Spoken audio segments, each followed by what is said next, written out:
cincin kita akan tidak masuk ke pakaian apa. Ya.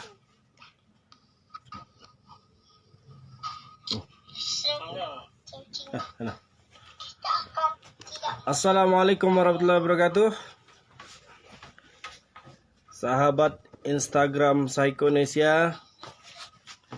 Bismillahirrahmanirrahim. Selamat kepada yang sudah bergabung. Beberapa akun, Mbak Fatia, Mbak Endang, Mbak Wanseha, dan lain-lain. Kita sambil menunggu pembicara kita, yaitu Mas Alga, Sandriaf Alga, psikolog, alumni UI. Kita tunggu dulu dia online.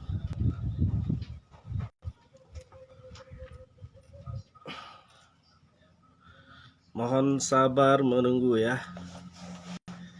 Salam kenal semua dan mohon doanya untuk Psikonesia.com agar terus mengadakan live check sound.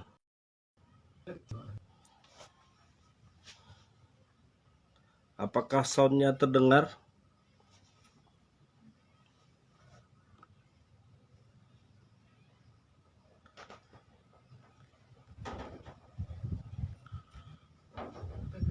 Iya.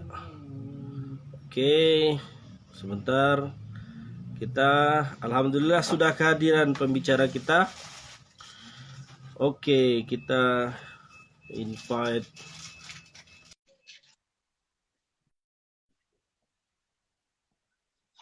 Assalamualaikum. Assalamualaikum. Waalaikumsalam warahmatullahi wabarakatuh. Kedengaran ya? Cek sound dulu, cek sound. Cek sound, kedengaran. Kedengaran ya? Kedengaran. Alhamdulillah. Ya, kedengaran. Alhamdulillah. Agak gelap ya, Ana ya? Iya. Orangnya apa cahayanya di? Orangnya udah dari sononya. Angle-nya aja, angle-nya. Iya, pakai angle. Aduh, antum bikin heboh aja ini. Rubah angle. Sip. Insyaallah. Mudah-mudahan. Alhamdulillah nih. Udah beberapa orang online, alhamdulillah. Dan teman-teman nanti insyaallah video ini juga kita akan save dan kita masukin ke YouTube. Mudah-mudahan bisa dipakai yang lain yang tidak hadir saat ini. Oke, kita mulai ya. Bismillahirrahmanirrahim. Ya, pertama kali perkenalkan hostnya dulu. Ya, host juga alumni dari Psikologi UI. Spesifiknya banyak ke pembahasan sosial dan politik, jadi kurang begitu diminati. Nah, ini yang di depan kita ada di layar kaca kita. Beliau adalah bernama Sandriaf Alga. Manggilnya Bang, Bapak, Uda atau siapa nih? Bang Alga boleh, Bang Alga. Biasa kalau dulu waktu ngajar Bang Alga manggilnya Bang Alga. Oke. Psikolog kita sekarang adalah Bang Alga, Sandriaf Alga.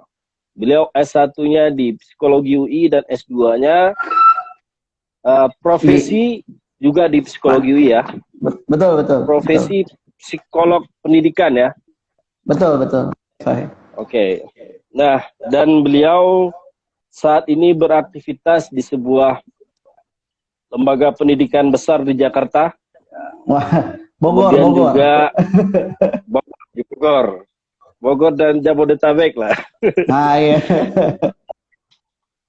Kemudian juga banyak berkarir membimbing karyawan, siswa, serta lembaga pendidikan semisal sekolah ya.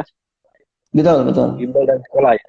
Oke. Betul. Jadi pengalamannya mungkin dalam masalah model-model masalah pendidikan yang timbul dari masalah COVID ini mungkin agak kompleks ini. Bisa dilihat dari perspektif sebagai orang tua juga punya anak, ya kan? Iya, betul, betul. Kebagian bimbelnya liburan. Betul, dapat libur juga. Aduh, bimbel stres. Terus kemudian juga Owner bimbel ya. para bimbel. Kecuali yang dalam ruangan. Yang dalam Masya ruangan Allah, aman. Nah, jadi mungkin beliau punya pengalaman dan banyak masalah yang bisa disampaikan, dianalisa, karena sebagai orang tua juga, minat kopi juga, bimbel juga, pengelola SDM. Jadi ya, mantap. Oke, kita mulai. Betul. Kita hari ini adalah bagaimana menjaga semangat orang tua agar tetap apa topiknya? Menjaga tetap orang tua tetap semangat membimbing anaknya pembelajaran jarak jauh. Ya, selama di COVID ini. Ya. Itu topiknya, betul. Jaga semangat orang tua agar tetap membimbing anak-anak sekolah online. Karena apa? Karena tidak biasa kasus ini dan harus terjadi orang tua ya. Betul, betul. Oke, lanjut kita langsung minta ke Bang Alga untuk menyampaikan gambaran-gambaran fenomena ini sambil nanti saya timpalin sedikit, karena sebenarnya orang tua yang kalau dibilang semangatnya nggak membara, ya kata halus dari stres lah. Stres bisa itu. Ya, stres hadapi anak yang susah sekali atau tidak mau belajar online, belum lagi penguasaan materi dari orang tua. Oke, langsung saja Bang Alga, kita persilakan. Baik, bismillah. Assalamualaikum warahmatullahi wabarakatuh. Innal hamdalillah nahmaduhu wa nasta'inuhu wa nastaghfiruh wa na'udzu billahi min syururi anfusina wa min sayyiati a'malina may yahdihillahu fala mudhillalah wa may yudlilhu fala hadiyalah. Asyhadu an la ilaha illallah, asyhadu anna Muhammadan abduhu wa rasuluh. Amma ba'd. Alhamdulillah, terima kasih Bang Badai ya sudah mengkontak Ana nih. Kalau Bang Badai nggak mengkontak Ana mungkin masih di puncak gunung nih. Belum turun gunung. Ini ibaratnya belum turun gunung nih. Membahas waktu Bang Badai kontak Ana kan apa kira-kira yang menarik ya? Bagaimana kalau anak biar tetap ya ini semangat ya, gitu kan? Tapi kalau Ana lihat orang tuanya juga harus tetap semangat. Bagaimana caranya gitu? Soalnya pada saat saya lihat di web atau apa gitu mencari literatur, lebih banyak bagaimana kita sebagai orang tua itu memberikan atau membimbing anak-anak selama PJJ gitu. Maksudnya bagaimana cara biar anak nggak bosen gitu Pak. Gitu. Jadi fokusnya itu lebih banyak ke anak gitu, ke anak. Tapi kalau saya pikir-pikir lagi, bagaimana dengan orang tuanya gitu? Orang tuanya bukannya pasti mereka stres ya, gitu kan? Apalagi tiba-tiba kita nih, saya juga mungkin antum juga ya teman-teman yang mau menyaksikan juga tiba-tiba didorong gitu ya atau dijorokkan gitu kepada peran yang sebelumnya kita mungkin belum pernah gitu. Banyakan kan mungkin belum pernah mengajar sebelumnya, apalagi mengajar anaknya sendiri gitu mungkin walau alam. Nah, jadi apalagi di masa PJJ ini kemungkinan akan terus berlangsung lama masa pembelajaran jarak jauh ini kan, daring ini ya. Sejak COVID ini kan seperti itu gitu. Akhirnya tahu nih waktu. Iya, betul.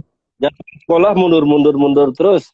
Mundur terus, khawatir di berbagai negara juga kan udah diuji coba, kayak di Korea Selatan diuji coba untuk dia tetap masuk gitu. Akhirnya ada anak yang positif gitu kan, positif terkena COVID. Mau tidak mau kan kita juga belajar di negara-negara yang sudah maju, akhirnya pembelajaran offline atau pembelajaran di ruang kelas akan semakin mundur ini. Bisa jadi mungkin kita akan tetap ngajarin anak kita ini sampai 2021 mungkin.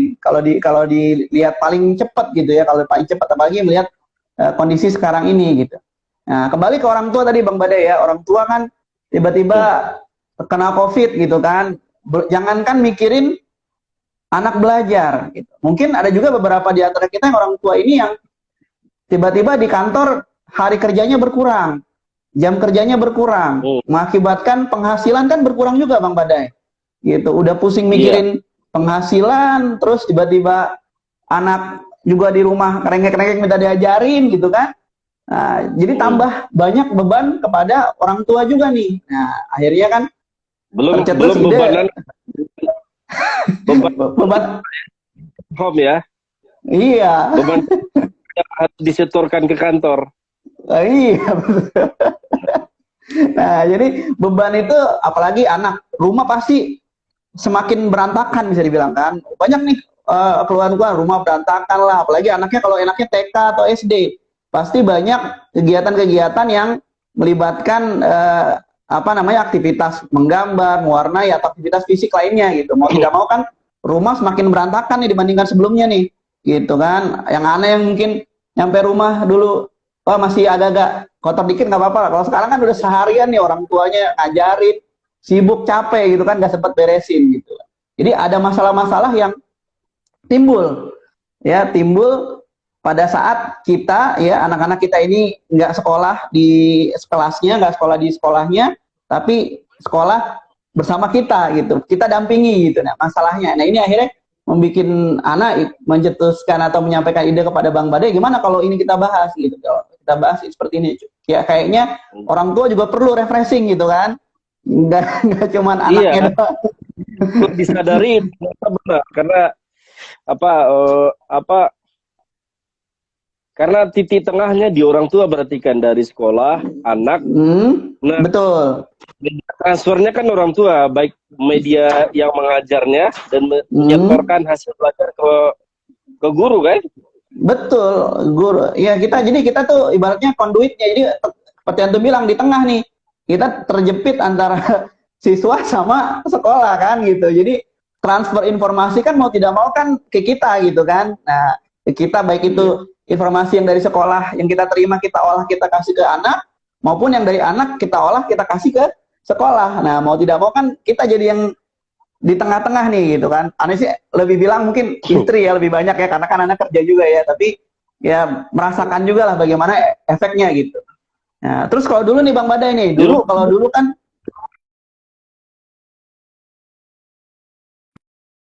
berapa bocah nih? Yang harus dihandle di rumah ada berapa? Oh, kalau anak. Kalau anak 3 ya alhamdulillah, nih mau nambah 1 lagi nih. Insyaallah. Lagi on the way. Jadi yang pertama kelas 6 SD. Kelas 6 SD, kelas 3 SD. Naik kelas 3. Cepet. Yang cepetan kelas 3 SD. Kelas 3 SD, yang kedua itu TKA. Sekarang mau TKB ya. Nah, terus yang nomor 3 umurnya tuh 3 tahun gitu. Nah, jadi kalau PJJ itu Bang Badai kan ini HP harus ready semua nih. HP karena yang belajar bukan cuma kakaknya. Adiknya ngeliat kakaknya pegang HP, dia mau juga. Jadi kan semua ini untuk Kak Sarah megang HP, wah udah minta HP juga kan. Ini aja aneh kadang-kadang HP ada taruh di rumah, HP rumah tuh. Biar kakaknya bisa PJJ gitu.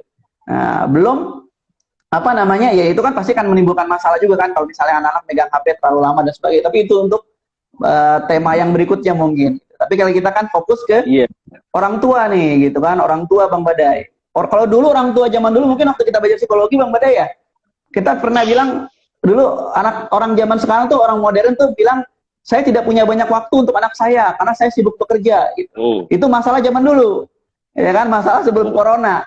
Setelah corona, jam saya terlalu banyak dengan anak saya gitu kan. Saya terlalu banyak waktu dengan anak saya nih, gimana caranya nih gitu kan. Anaknya butuh jarak dari kita pun mungkin butuh sedikit time out dari mereka gitu. Walau mungkin seperti itu. Jadi masalah-masalah yang seperti ini sehingga mengakibatkan ya itulah akhirnya kita perlu nih mungkin anak sedikit berbagi mengenai ya tips ataupun kiat-kiat bagaimana kita bisa tetap semangat nih di masa pandemi seperti ini. Orang tua tetap PJJ gitu, tetap memberikan pendampingan pembelajaran kepada anak kita gitu. Diharapkan karena bisa jadi masih panjang nih Bang Bade, bisa jadi masih panjang ininya apa namanya COVID ini, kita masih PJJ ini bisa gitu kan. Antum lagi di mana, di Bukit Tinggi ya? Di Bukit Tinggi, dan Bukit Tinggi baru meningkat ya jumlah pasien COVID ya. Yang pasti ya positif ya. Terutama di Bukit Tinggi kan menanganinya tidak cuma pasien dari Bukit Tinggi, tapi lemparan dari Payakumbuh, Agam gitu. Itu semuanya lari ke Bukit Tinggi perawatnya. Terutama kalau masalah di lembaga pendidikan tuh yang menyebabkan penundaan sekolah, mungkin misalnya sekolah ya.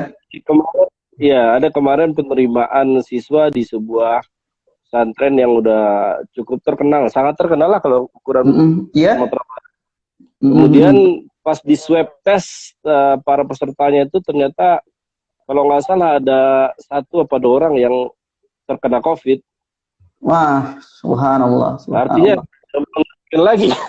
Kalau dilanjut mengerikan lagi itu. Nah, iya.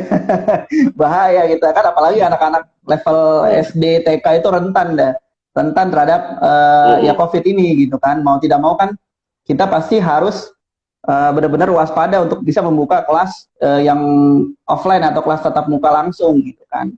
Gitu. Kita lanjut ya Bang Bade ya. Artinya ya lanjut. Gimana? Lanjut ya.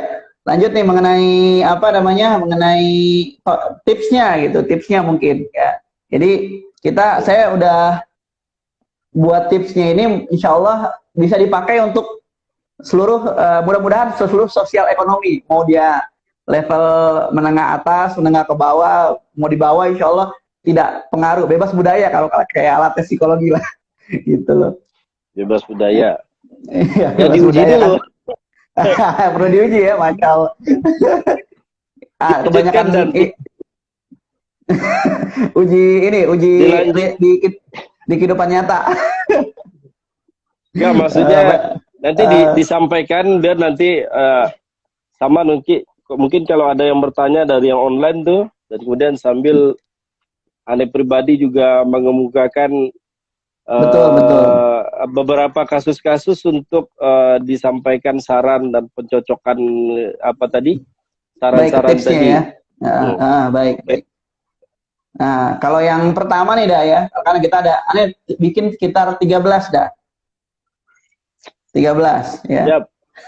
13 tips 13, ya, catat nih enggak. 13 tips nih, Masya Allah.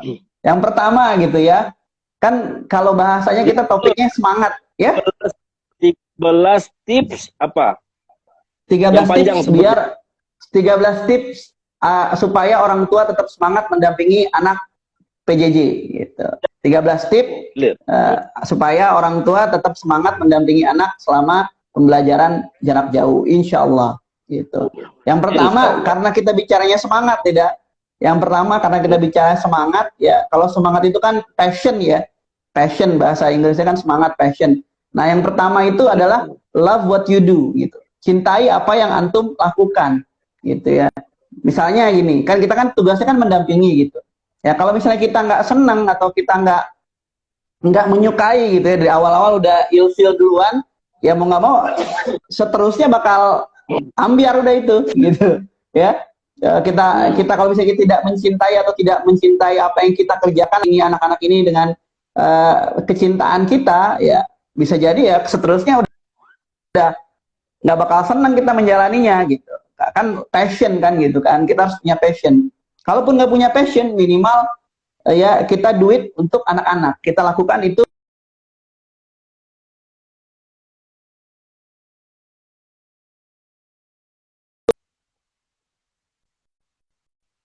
ini dah gitu kan, pikiran anak-anaknya gitu kan. Kurang lebih seperti itu. Jadi love what you do gitu. Kedua ya, tetap tenang dah. Tetap tenang ya, maksudnya stay calm, tetap tenang ya, jangan panik ya, jangan stres gitu. Itu. Wah, kok gimana caranya gitu kan? Jangan panik ya, stres kan kita lagi bicara soal stres gitu kan. Wah, jangan panik, jangan stres. Iya, jangan gitu. Ya, banyak hal-hal yang harus kita sadari gitu deh. Ya, bahwa kita bukan orang tua ini bukan guru pengganti gitu kan, bukan pengganti guru di sekolah gitu. Nah, itu yang banyak orang tua nggak sadar gitu ya. Nah, gitu dah. Jadi orang cuman, oh saya gantiin guru dong, jadi stres duluan. Anak saya harus nilainya bagus ini dong, harus begini dong, harus begitu dong. Jadinya stres duluan gitu ya. Nah, tips yang kedua itu don't panic. Jadi jangan panik, jangan stres duluan gitu ya. Ya, take it easy, slow aja gitu. Kurang lebih seperti itu dah. Walaupun ya gitu ya. Gimana? Walaupun ini yang ini agak susah nih. Nah, memang agak susah. Nah, tapi kalau misalnya udah kejadian, nah nanti tips berikutnya mengenai kalau misalnya sudah kejadian nih, udah ada agak-agak stres nih kan. Stres itu kan feeling ya, perasaan gitu ya, perasaan karena ada tekanan gitu kan. Itu kan stres kan yang akibatkan. Tapi jangan salah dah, kan kalau kita belajar di psikologi dulu kan stres itu ada dua macam. Ada stres yang baik, ada stres yang buruk gitu. Ya, ada eustress, ada distress gitu. Kalau teorinya psikologi sih dulu begitu gitu. Jadi kadang-kadang sedikit level stres yang sedikit itu cukup sehingga memotivasi kita gitu. Jadi jangan sampai pun kita nggak ada tekanan sama sekali, jadinya bablas saya nyantai aja ke anak, nggak dikasih pembelajaran, nggak didampingin, malah yaudahlah terserah dia mau belajar gitu, itu malah rusak nanti ke belakangnya gitu. Jadi sedikit stres boleh gitu, gitu, good stress itu. Tapi kalau misalnya sudah banyak, nanti namanya distress nanti, itu seperti itu dah, gitu kurang lebih. Kemudian yang ketiga adalah kita harus punya jauhi pikiran-pikiran negatif dah. Jadi kalau bahasa Inggris yang saya selalu pakai itu positive mental attitude gitu ya, bukan attitude. Jadi positive mental attitude gitu. Jadi positive jangan attitude. Mental attitude ya. Jadi jangan jauhi pikiran-pikiran negatif gitu. Pada saat dikasih tugas sama sekolah buat anak dibantu gitu, kita sebagai orang tua, oh insya Allah saya bisa. Jangan ada pikiran-pikiran di kepala kita nih, saya nggak bisa nih. Waduh, begini lagi soalnya. Aduh, matematika lagi. Aduh, fisika lagi. Kalau yang levelnya SMA ya. Waduh, sejarah. Waduh. Sebagian mungkin sekolah Islam, waduh bahasa Arab lagi. Iya, apalagi itu bahasa Arab. Untung aneh di sini belum bahasa Sunda tuh. Belum dapat bahasa Sunda kelas 3. Kalau udah kena bahasa Arab, gimana abinya nih? Aduh, Masya Allah. Jadi jangan berpikiran kita nggak bisa dulu dah. Kita berpikiran, maksudnya masalah bisa, oh mungkin kita nggak bisa, tapi positif, tetap positif. Oh mungkin nih bagian atau waktu saya untuk belajar bahasa Arab misalnya, atau bagian saya waktu belajar bahasa Sunda nih.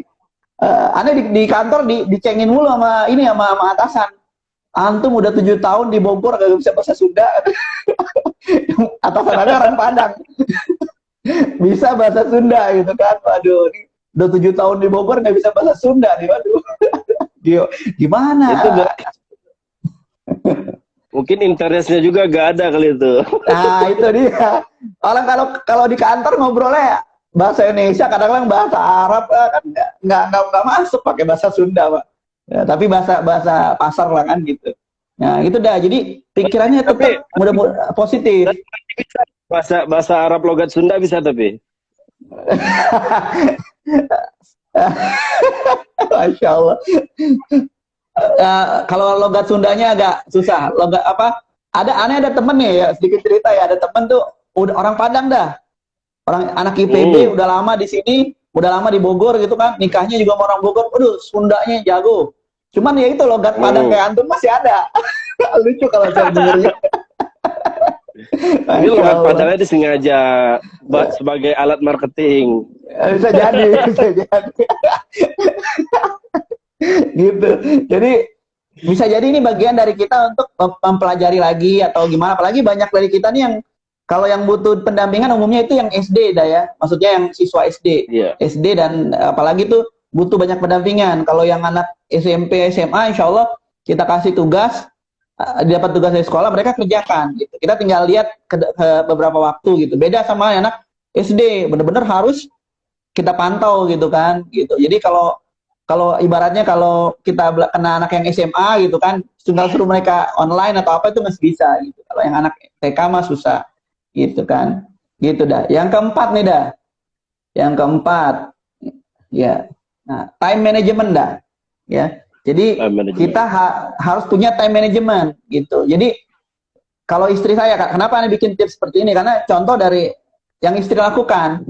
Misalnya setiap Ahad ini, misalnya hari Ahad nih ya, di Ahad, wah besok pelajarannya apa? Senin, Selasa pelajarannya apa? Nah, dibikin jadwal kecil-kecilan. Kalau kita biasanya emang nggak tertulis gitu ya, tapi dibikin jadwal, nanti bangun jam segini, ini yang melakukan ini, dia harus begini dan harus begini. Nah, karena anak-anak, terutama anak SD, butuh struktur gitu kan, butuh struktur waktu gitu. Kalau misalnya mereka nggak dikasih suatu struktur, lewat dah gitu kan. Wah, dia udah kamu belajar gitu kan, bisa baca ini, baca satu halaman bisa sejam dah. Kalau nggak diawasi kan, bisa sejam, bisa 2 jam atau berapa jam lah gitu. Nah, tapi kalau misalnya kita punya time management, ya kalau megang HP. Nah, itu dia. Mainnya main yang lain nanti kalau nonton YouTube, My Little Pony atau apa gitu. Nah, jadi kalau misalnya kita punya time management dah, gitu minimal. Kalau yang rapi banget sih orangnya, kalau misalnya orangnya obsesif kompulsif ya, itu bisa jadi dicatat gitu kan orang tua kan, jadwal gitu. Jadi meminimalisir kejutan dah, gitu. Jadi kejutan-kejutan misalnya gitu loh. Kalau misalnya ada kejadian apa, penting udah di planning gitu. Beda kalau misalnya kita nggak punya planning sama sekali, wah bisa kemana-mana kita nanti kan, jam segini nanti begini gitu. Nah, kalau misalnya punya time management, ya kalaupun ada pergeseran dari jadwal kita, insya Allah masih bisa tetap lanjut dah. Bisa paling deviasinya sedikit gitu kan, pergeserannya sedikit mungkin dari yang kita rencanakan gitu. Dan ini walaupun nggak ditulis oleh istri Ana, ada perencanaannya, besok jam pelajaran apa dan sebagainya gitu. Akhirnya jadi Ana, oh iya memang time management memang penting gitu ya, apalagi kita psikologi juga belajar kan. Gitu. Benar, penting itu. Aneh membimbing anak belum pakai time management tuh. Antum orangnya orang bebas. Pengusaha mah waktunya 24 jam. Masya Allah. Ya Allah. Kalau antum gimana, ngatur anak gimana emang nggak? Ngatur anak jam belajar. Jam belajarnya biasanya kalau tugas-tugas itu terutama dikerjakan setelah subuh ya. Oh, setelah subuh. Iya, kebetulan karena kan kemarin tuh anak-anak itu awalnya PR-nya lumayan banyak lah. Artinya semua cakupan lah. Tapi setelah ada mungkin di sini mungkin begitu banyak orang tua yang terkendala ya. Juga dari kapasitas dalam membimbing anak, nggak sanggup untuk pelajaran ini dan itu, akhirnya ada rapat terakhir. Rapat terakhirnya itu kebetulan Anda juga nggak hadir. Sibuk ya, sibuk. Belajar, hasilnya cuman belajar Arab, fikih, sama apa gitu satu lagi, sama ini sejarah dan Islam, terus murojaahnya gitu. Jadi PR-nya kalau anaknya mandiri, modal Salman itu dibilang sama, ayo belajar apa, dikasih pertama Salman itu dikasih handphone tuh gembira dulu tuh. Jarang ya dapat handphone ya. Itu adalah mengembira gitu. Pokoknya dapat handphone dulu itu udah seneng banget gitu. Nah, terus tugas yang sedikit itu dia karena dia cukup mandiri anaknya, cepat selesainya. Dan Alhamdulillah. Setelah dikirim ke ustadznya biasanya dapatnya nilai 100. Masya Allah. Gitu. Kayak bapaknya ya, prestasinya tinggi banget ya. Iyalah, Wir. Kayak bapaknya ini orientasi belajarnya tinggi banget ya kayaknya. Orientasi belajar dan orientasi main-main. Biar cepat main ya. Iya, tapi yang lebih terkendala itu sebenarnya yang adiknya ya, yang perempuan ya. Itu SD? Kadang males perempuan. Ya udah kelas 2 sama kelas 3. Kata masih gagal nih. Harus dapat tips bolok nih. Iya, apalagi antum nih. Yang anaknya dua sambil belajar sekaligus. Bisa jadi ada orang tua yang anaknya 3 yang PJJ kan. Jadi ada yang SD kelas berapa, SD kelas berapa, SD kelas berapa, itu lebih luar biasa lagi itu kan. Memang salut aneh sama orang tua zaman sekarang, masya Allah, bisa sabar gitu. Kalau yang ke perempuan nih masih sering minta maafnya ke sekolah nih, belum mau kerjain PR gitu. Tapi yang lain-lain dia siap, udah semangat sekali, suka-suka bersih rumah, ngepel, sapu, top lah. Sama kayak anak-anak yang perempuan begitu. Anak perempuan memang lebih telaten kayaknya, memang. Kayaknya lebih telaten. Iya. Jadi anak-anak perempuan juga begitu. Belum jadi ya, karena ngerjain yang lain ya. Iya. Kalian butuh banget nih, tapi lanjut. Dapat itu nanti coba coba dioperasionalkan lah. Iya, dioperasionalkan dah, insya Allah. Maksudnya kalau misalnya emang jadwalnya perlu ditempel atau dibikin. Kalau sekarang kan anak kan mungkin karena anak-anak cuma 1 yang PJJ gitu kan, istri anak mungkin masih di kepalanya aja mungkin gitu kan. Tapi kalau misalnya kita perlu manifestasikan atau kita tempel biar anak lihat, mungkin itu lebih oke. Kan pakai kontrak belajar aja atau gimana kan gitu kan, prinsip kita belajar dulu kan gitu. Kita lanjutin deh ya. Nah, kan setelah tadi udah berempat. Padahal setelah tadi kan time management ya. Kopi batu. Antum, masya Allah. Kampung mana tuh? Masya Allah. Antum aja sering pulang ke kampung aneh baru jarang-jarang ini.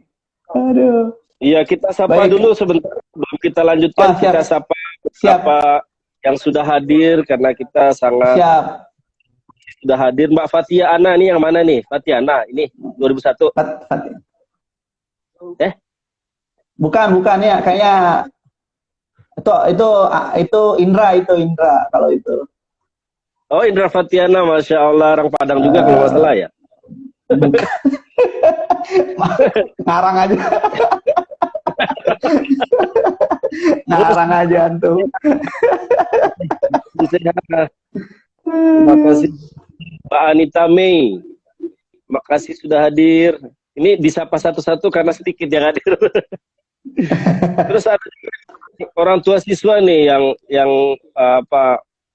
mana tadi? Idris Hadi Sikumbang mana? Idris Hadi Sikumbang. Masya Allah, ini anaknya di di apa namanya? Pak Idris International School apa? Padang. Kindergarten apa? Di Padang, di Bukit Tinggi. Ya, bukan di Depok, di dekat jalan masuk tol itu. Oh. Kindergarten apa? Kemudian Juliantara dan juga Mas Fadila Ahmad. Yuk, terima kasih hadir semua. Kita lanjutkan tipsnya. Lanjut. Nah, kemudian yang kelima ya, Daya. Kita pasti butuh komunikasi. Komunikasi dengan siapa nih? Dengan guru. Gitu.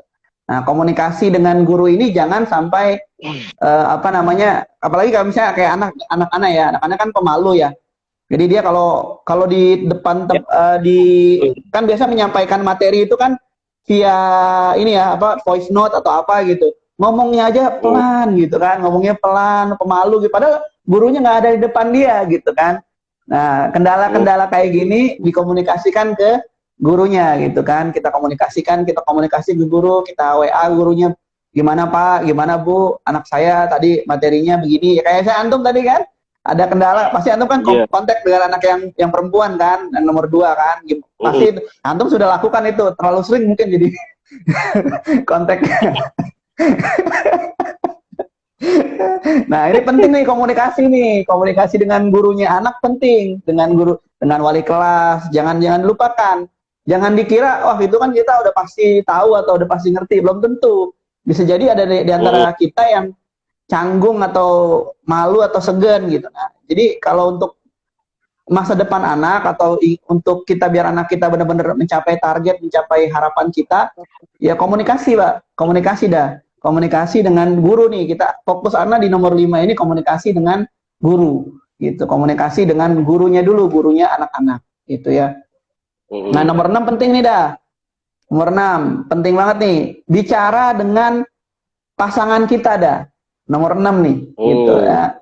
Nah, untung pasangan kita baru 1 ya. Ya, kan tadi jelas apa pacaran itu pasangan kita, bukan pasangan-pasangan kita. Iya. Nah, jadi bicara nih kadang-kadang kan bisa jadi pasangan kita misalnya istri nih kan atau di case antum kan wira swasta, antum juga yang menghandle gitu. Istri kita kan paling penat atau capek gitu ya, selain ngurus PJJ anak, pendampingan, ngurus rumah juga, masak juga. Nah, perlu kita tanyakan nih sebagai pasangan, misalnya di siang hari atau apa di kita WA misalnya, gimana Mi anak tadi gitu. Kadang-kadang kan ya antum tahu sendiri, kadang-kadang orang butuh curhat aja gitu, butuh waktu atau butuh untuk katarsis gitu loh, untuk mengeluarkan unek-unek, oh tadi si ini begini, anak kamu nih begini, nggak apa-apa dengerin gitu. Kita komunikasi. Nah, kalau anak biasanya pada saat kita malam itu setelah anak-anak tidur kita baru diskusi gimana hari ini gimana. Nah itu menurut Ana bisa menurunkan tensi yang mungkin udah tinggi tadi gitu ya, udah tinggi tadi, nah jadi turun lagi gitu. Nah jadi kita bisa komunikasi, jangan lupa komunikasi dengan pasangan kita via WA lah waktu misalnya kita di kantor, atau pada saat kita malam atau makan malam ngobrol tadi gimana anak-anak. Jadi jangan cuek aja, itu kan urusan mamanya gitu, atau ini urusan ibunya, biar aja dia yang ngurus, aman lah, yang penting saya kerja aja misalnya gitu. Jangan sampai nanti tiba-tiba istrinya udah stres gitu kan, udah bumbung gitu, nggak bisa katarsis, meledak udah gitu, bisa jadi marah-marah atau apa dan sebagainya, stres lah kan, seperti yang terminologi yang kita sering pakai kan, stres gitu kan, tensinya tuh udah jadi awalnya mungkin stresnya stres baik jadi stres buruk, jadi stres yang kurang baik gitu. Kurang lebih seperti itu untuk yang kalau dalam realita yang paling sering terjadi yang harus diakui yang ngamuk mungkin. ngamuk marah ya. Mungkin sangat mungkin itu realnya begitu zaman sekarang kan. Ya, betul kalau zaman sekarang mah kita bisa jadi seperti itu kondisinya. Tapi kalau menurut Anda sebenarnya itu trik simple ya, maksudnya tips simple yang mungkin mudah-mudahan sudah diterapkan oleh antum dan juga rekan-rekan sekalian. Kalau Anda sih pribadi terapkan biasanya Anda WA atau pada saat jam-jam tertentu atau pada saat kita istirahat, Anda tanyakan gimana kondisi hari ini gitu kan. Kadang-kadang istri kan perlu curhat juga gitu kan, perlu katarsis juga gitu. Jadi kita sebagai suami nih, ya, pada para suami yang mendengarkan memang harus atentif gitu. Jadi jangan ya sambil kita main HP, istrinya cerita, oh kamu udah begini gitu, main HP aja gitu kan, sama aja bohong gitu kan. Memang harus benar-benar komunikasi. Ketawa aja, kayaknya ini ya pengalaman nggak? Pengalaman karena kesimpulan masalah HP sebenarnya ada punya kesimpulan itu gimana? Merusak apa? Karena gini, bicara main HP, kesimpulan sebenarnya HP itu merusak seluruh lapisan. Oh, oke. Nah, jadi karena waktu itu ada diskusi pagi-pagi sama seseorang di waktu sarapan bubur gitu. Oh, nyabu ya. Iya, kebetulan diskusi soal bahaya HP buat anak gitu. Bahaya Pak, jangan kasih HP ke anak gitu kan, dia bilang. Tapi sepengamatanannya sebenarnya HP itu berbahaya buat bapak, buat semua ya. Iya, emang ya itu wasilah emang gitu ya. Wasilah berbahaya itu. Iya, karena memang ada yang hilang dalam kehidupan publik kita jadinya gitu loh. Ada kehadiran yang bermasalah gitu. Jadi benar kata antum, pada saat seorang ibu kurang perhatian dari anaknya, seorang suami kurang perhatian dengan istrinya dan dengan anak-anaknya, pokoknya kesimpulannya begitu gitu. Iya. Kan wasilahnya emang kadang-kadang kan kayak dulu kan sebenarnya kita di tempat Anda kerja itu kurang setuju dengan penerapan online. Maksudnya, wah kalau nanti siswa dapat HP gimana? Nah tiba-tiba kan corona datang gitu kan, virus corona kan Allah timpakan kepada kita, terus wah jadi mau nggak mau online semua gitu kan. Nah bagaimana cara kita memanfaatkan wasilah itu atau sarana HP ini biar benar-benar nggak merusak terlalu dalam gitu kan. Apalagi kita serahkan HP itu luar biasa, kayak di rumahnya juga. Emang ya gimana ya, bikin kadang-kadang anak-anak zaman sekarang kalau biar tenang udah kasih HP kan, emang begitu. Kadang-kadang dia main lah apa gitu. Memang ya di satu sisi orang tua jadi tenang ninggalinnya gitu kan. Tapi satu sisi kita nggak tahu apa yang mereka tonton gitu kadang-kadang gitu. Kita nggak bisa ngontrol, nggak bisa kita evaluasi kan susah gitu. Gitu. Berat, emang berat. Berat. Ada Berat. juga yang orang tua asik main HP, anak jatuh di tangga gitu ya. Subhanallah. Ya itu banyak, ya banyak meme-nya lah kalau bisa dibilang kan. Kejadian-kejadian banyak lah gitu. Main HP kan, misalnya ngajak anak ke kolam renang gitu, bapaknya main HP, tiba-tiba anaknya nyemplung kolam renang, dia nggak tahu. Antum ya, jangan-jangan antum ya.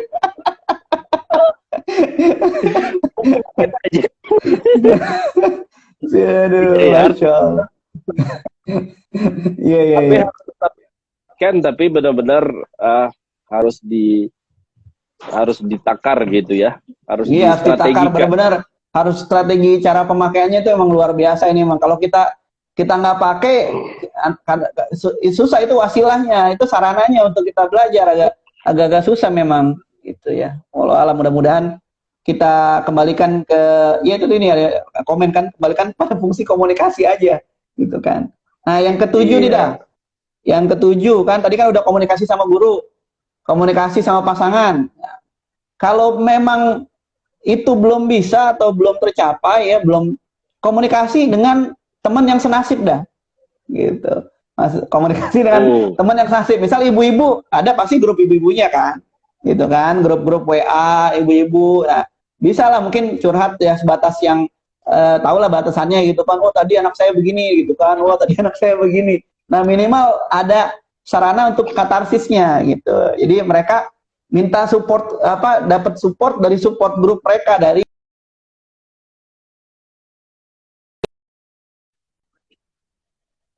saling tukar informasi, bisa saling tukar tips bagaimana biar anaknya bisa anteng, bagaimana anaknya biar bisa menyerap materi pelajaran yang tadi itu bagaimana. Nah itu kan bisa melalui sarana itu gitu. Ada karena kan mereka yang mengalami kan gitu kan. Beda mungkin kalau misalnya sama suami gitu. Suami kan kita kan nggak ngalamin, kita cuma ngasih tahu kamu begini-begini ya, kamu ngajarinnya begini-begini, tapi kan mungkin lu kan nggak yang ngalamin gitu kan, pengalamannya nggak test validity-nya nggak bagus gitu kan, bisa jadi seperti itu. Gitu dah. Nah kemudian yang nomor 8 dah, iya apaan? Nggak apa-apa, lanjut dulu karena masih beririsan kayaknya. Nomor 8 nih dah. Kan tadi kan ada, kan kita tadi antum ngomong mengenai, wah bagaimana kalau ngajarin bahasa Arab nih. Kita kan udah mulai panik ya. Wah, kita aja nggak gablek bahasa Arab gitu kan. Nggak jago. Nah, fokus kita adalah jangan fokus ke nilai dah. Gitu. Jangan fokus ke nilai dulu. Fokus ke, kalau istilah keren di psikologi itu goal mastery versus goal performance dah. Gitu. Goal mastery versus goal performance gitu. Jadi yang diutamakan itu mastering terhadap ilmu itu gitu, bukan performance nilai yang nanti akhir siswa atau anak kita dapatkan. Jadi orang tua jangan pusing, oh ini nanti anak saya nilainya jelek, atau ini nanti anak saya nilainya begini. Nah, yang harus orang tua pahami adalah ini adalah masa PJJ, masa pembelajaran jarak jauh. Tidak bisa kita paksakan anak kita belajarnya hasilnya sama dengan belajar di tatap muka, nggak bisa. Nah itu juga aneh, yakin sekolah juga paham sebenarnya gitu. Jadi jangan sampai kita orientasinya prestasi tingkat tinggi banget gitu, kita pressure anak kita ya, malah dia nggak jadi stres gitu. Yang penting anak ini mastery, bisa bahasa Arabnya dengan kemauan sendiri gitu. Dengan motivasi sendiri gitu. Jadi antum jangan fokus ke pokoknya nilai kamu harus bagus ya, kamu harus begini, harus begitu ya gitu. Nah ntar anaknya stres, bapaknya stres, ibunya stres nanti, gitu. Keluarga stres nanti, gitu kan? Nah, berbahaya itu nanti, gitu. Kira-kira ini dominan mana yang terjadi di rumah tangga ini? Yang mana yang stresnya? Iya, yang stres-stres seperti ini kan eh, ya mungkin bagi orang tua yang punya intelijensi bagus atau setidaknya punya kemampuan intelektual yang cukup bagus, terus dia juga punya manajemen yang bagus gitu. Tapi kan ada juga orang tua yang realitanya misalnya berasal dari pendidikan yang agak rendah sehingga dia Iya, betul. mengerti. Jangankan soal sekolah, soal HP yang sedang digunakan dia juga nggak ngerti ini mau diapain ya HP. Nah, betul Pakai dah. Zoom, kan Zoom, gitu kan? Caranya gimana? Install Zoom dulu, install lah. Install caranya gimana? Salah tuh, aduh, itu loh. Jadi maksudnya karena Indonesia kan nggak lebih dominan menengah ke bawah ya, bukan Betul, dominan betul. yang kaya-kaya itu kira-kira ini real banget ini kira-kira di lapangan. Betul. Memang itu udah apa namanya peran dari guru ya, guru atau sekolah kan kita kan ya sekolah pasti tahu kan tingkat sosial ekonomi dari orang tua ataupun siswanya ya. Itu maksud Ana bahwa dengan itu dia mencocokkan teknik gitu kan sebenarnya kan tugas itu kita dapat dari sekolah ya. Tugas itu kita dapat dari sekolah. Terus metodenya pun sekolah yang menentukan kan. Kayak misalnya di sini tempat anak-anak pakai Google Classroom, gitu kan. Pakai Google Classroom. Di tempat lain mungkin nggak ada yang Anda lihat pakai apa namanya, pakai radio breaker kan. Insya Allah di daerah mana gitu kan, pakai radio breaker, pakai apa gitu kan. Radio breaker. Mantap. Iya. Baru dengar. Baru dengar antum. Ada yang di daerah tertentu pakai breaker dah. Jadi gurunya menyampaikan materi itu siswanya di setiap unit stasiun radio amatir itu dia punya breaker gitu kan. Jadi gurunya menyampaikan pakai metode seperti itu. Nah, metode-metode ini yang memang harus orang tua, yaitu tadi saya bilang jangan stres dulu, jangan fokus pada nilai dulu. Orang tua yang memang dia nggak ngerti atau nggak paham, nggak fluent dalam teknologi IT terutama, biar dia nggak merasa berat gitu. Nah, itu memang peran dari instansi dan sekolah gitu. Jadi karena itu mungkin kenapa di salah satu tadi latar belakang kan lupa bilang bahwa salah satu sebab dari PJJ ini bukan PJJ-nya aja ya, tapi corona itu adalah meningkatnya kan KDRT kalau nggak salah. Salah satu efeknya kan itu. Jadi kekerasan dalam rumah tangga tuh katanya meningkat gitu. Ya, mungkin bisa dicek validitasnya gitu. Tapi bisa jadi karena stres gitu kan. Apalagi di lingkungan rumah yang mungkin di menengah ke bawah, mohon maaf ya, rumahnya kecil, ketemunya lu lagi gitu kan.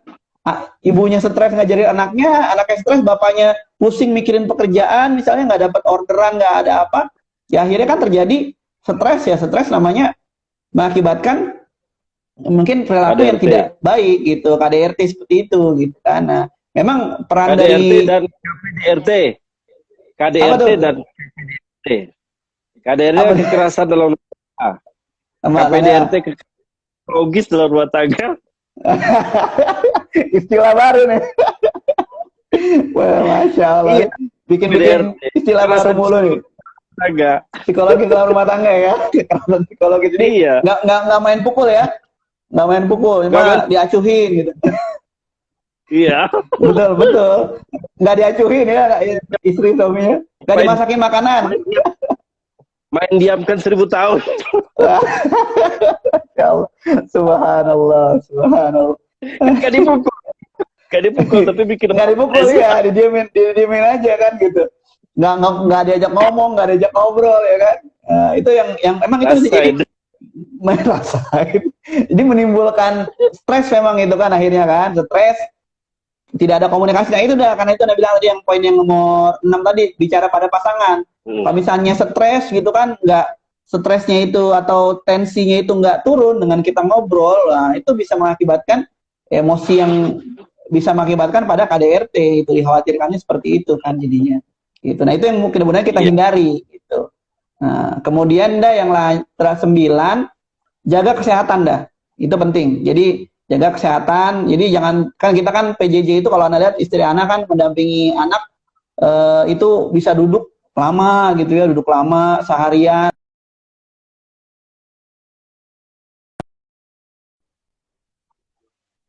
kesehatan, yang nomor 10 tuh makan yang tepat gitu ya. Kalau kita kan Islam halalan thayyib,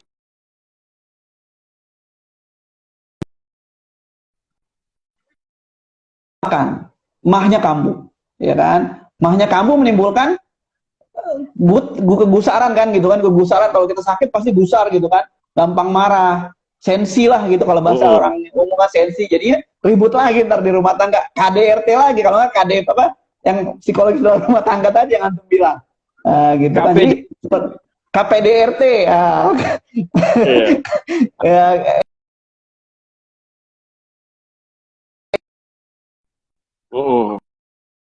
banyak aktivitas, mungkin berapa waktu kita istirahat, setelah duduk kita aktivitas lagi mungkin, atau jangan lupa makan dah gitu. Jangan lupa, karena kita anaknya juga makan kan, di berbagai saran tuh ada ya, anaknya jangan lupa makan, nutrisinya yang bagus. Tapi orang tua jangan sampai lupa makan juga gitu. Jangan sampai dia nggak makan makanan yang sehat gitu. Jadi kalau misalnya orang tua nggak ada, kasarnya begitu, sakit, siapa yang mendampingi PJJ? Lepas sudah kan gitu, yang orang masa diserahkan kepada pembantu gitu. Gitu kan gitu. Jadi orang tua harus jaga kesehatannya juga gitu, jangan sampai dia nggak makan. Misalnya contoh di rumah tuh, contoh di rumah memang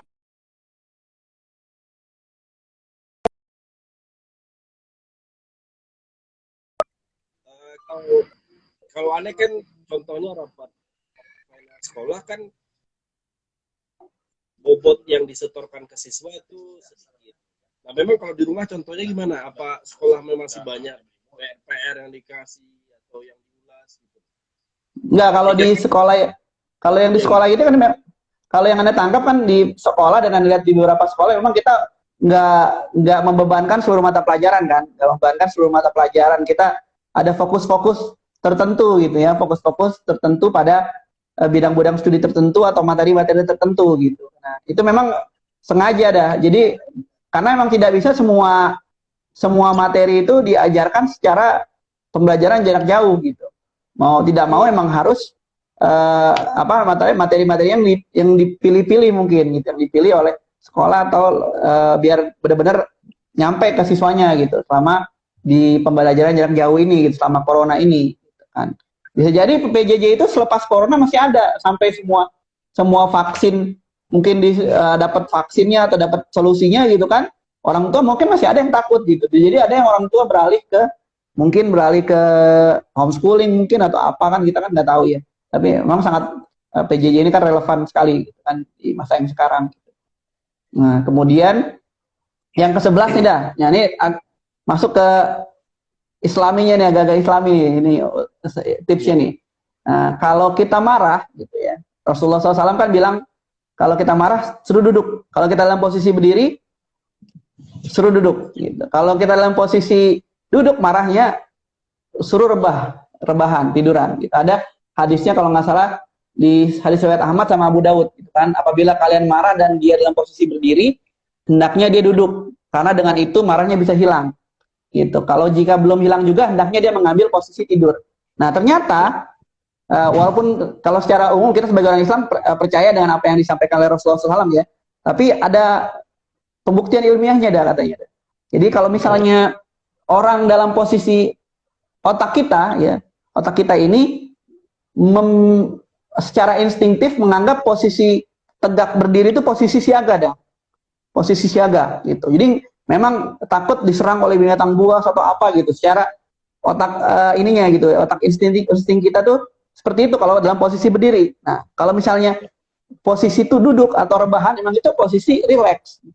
Nah, itu ada yang bilang tuh di Georgetown Medical School kalau nggak salah ada sumbernya gitu. Jadi salah satunya maksudnya gitu. Walaupun kita kalau secara keislaman nggak perlu pakai itu pun kita sudah menjalankan sunnahnya gitu ya. Jadi poin yang ke-11 itu duduk jika marah gitu. Jika kita marah, kita pengen marahin anak kita pengen udah kemarahan membuncah gitu, duduk.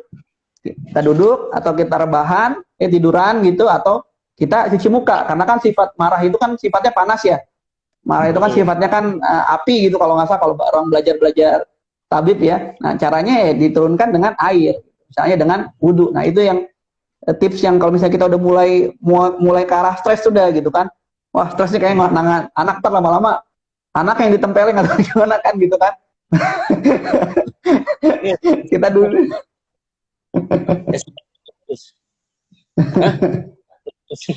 Kira ada saya. Iya kan, kita udah memuncak gitu kemarahannya gitu. Nah kita duduk atau kita rebahan gitu ya. Saudara antum. Ini apa? Baru lulusan SMA, udah SMA. Masya. Kuliah online, nah. Oh ini baru tes. Baru Oh, tes. Oh ini PMD apa namanya UTBK. Iya. UTBK ya. Ini. Ya, jadi seperti itu dah. Jadi kita nih Rasulullah yang bilang kita kalau marah duduk. Kalau misalnya kita nggak duduk masih marah juga, rebahan, tiduran. Nah, itu bisa dipraktekkan gitu. Karena emang kalau Anda beberapa kali pas baca ini kan, oh iya benar juga kalau misalnya kita berdiri terus dah, itu posisi siap, posisi udah pengen ngegas aja gitu. Kalau orang berantem mana ada sih yang sambil tiduran gitu kan? Gitu. Kecuali pendekar mabuk. Kecuali pendekar kungfu mabuk. Sambil tiduran mungkin bisa gitu. Nah, yang ke-12 nih dah adalah husnuzon kita. Husnuzon kan tadi kan udah positif mental attitude-nya udah. Nah, kita husnuzon sama Allah. Husnuzon mungkin kita ada kesulitan, kita ada kendala, ada masalah selama kita PJJ ini ya. Kenapa sih ditimpakan masalah seperti ini? Nah, kita husnuzon sama Allah. Ya, husnuzon sama Allah bahwa semua yang terjadi ini ada maknanya. Memang berat gitu, memang berat sampai bisa level-level seperti itu. Tapi Anda yakin dengan kita kita semakin terlatih ya menahan amarah kita dengan kita banyak berdoa ya. Nih terakhir nih banyak berdoa nih dah. Benar banyak tips Anda terakhir banyak berdoa kita. Berdoa sama Allah biar anak kita dimudahkan dalam menyerap materi, biar kita dimudahkan dalam menyampaikan materi itu ataupun mendampingi anak kita gitu, dan terutama ya biar kita banyak berdoa semoga ya PJJ ini atau COVID ini segera berakhir. Karena Anda yakin agak kalau permanen gitu ya nggak kepikiran gitu deh kalau ngajarin siswa anak kita tuh permanen gitu, nggak ada di mindset anak tuh nggak ada gitu. Mudah-mudahan segera berakhir. Anak-anak kita juga pasti sudah bosan ketemu kita gitu kan, ketemu orang tuanya gitu, belajar sama orang tuanya ya. Kita emang harus banyak berdoa gitu mungkin. Nah, itu yang 13 tips yang mungkin Anda bisa sharing, bisa sampaikan ya dari hasil pengalaman Anda selama ini, dan juga mungkin dengan tambahan pengalaman secara psikolog sebagai psikolog ya. Nah, itu yang bisa Anda sampaikan gitu mungkin. Itu Anda serahkan kembali ke antum dah. Kalau COVID-nya permanen, masalahnya bukan sekedar masalah pendidikan ya, karena masalah Betul. kita juga permanen gitu loh. Betul. Ini kan udah ke ekonomi kan, udah ke yang lain gitu ya. Jadi pendidikan ini hanya sekelumit masalah yang kita hadapi aja, tapi kan kita menghadapinya real karena kita orang tua kan. Kita kita yang menghadapi langsung di garda depan gitu. Ya, menghadapi masalah ekonomi, menghadapi masalah pendidikan dan masalah-masalah lainnya gitu. Ya memang mudah-mudahan, karena itu Anda bilang kita cuma bisa berdoa gitu kan pada Allah bahwa musibah ini ya atau wabah ini segera diangkat, segera berakhir gitu. Karena Anda nggak kepikiran, benar-benar nggak kepikiran kalau misalnya ini permanen gimana cara, apalagi kan permanen ekonomi juga sulit dan sebagainya gitu ya, resesi gitu. Alhamdulillah Allah masih berikan Anda kemudahan gitu. Mungkin antum juga kan masih senyantai di warung kopi gitu. Yang lain tidak seberuntung itu, mudah-mudahan seperti itu kan. Gitu, Allah alam. Ya, bagaimanapun kita kan sudah penderita COVID semua. Penderita COVID sekian dan penderita COVID secara pikiran kan? Oh, iya, betul. Pikiran juga memang kepikiran. Ya, pasti. Mau tidak mau berefek pada kita. Iya. Pikiran. Efeknya pasti besar gitu, luar biasa. Mungkin seperti itu gitu. Saya itu nih sisa berapa menit boleh ini ya? Oh, 23 menit ya? Yaudah, kita serahkan bagi yang pertama. Kalau sambil nunggu yang bertanya, silakan tanya Bang Alga. Tanya Bang Alga, silakan tulis bagi yang pengen berbagi Pengalaman mungkin ya. pengalaman. Silakan diketik di kolom komentar. Tanya Bang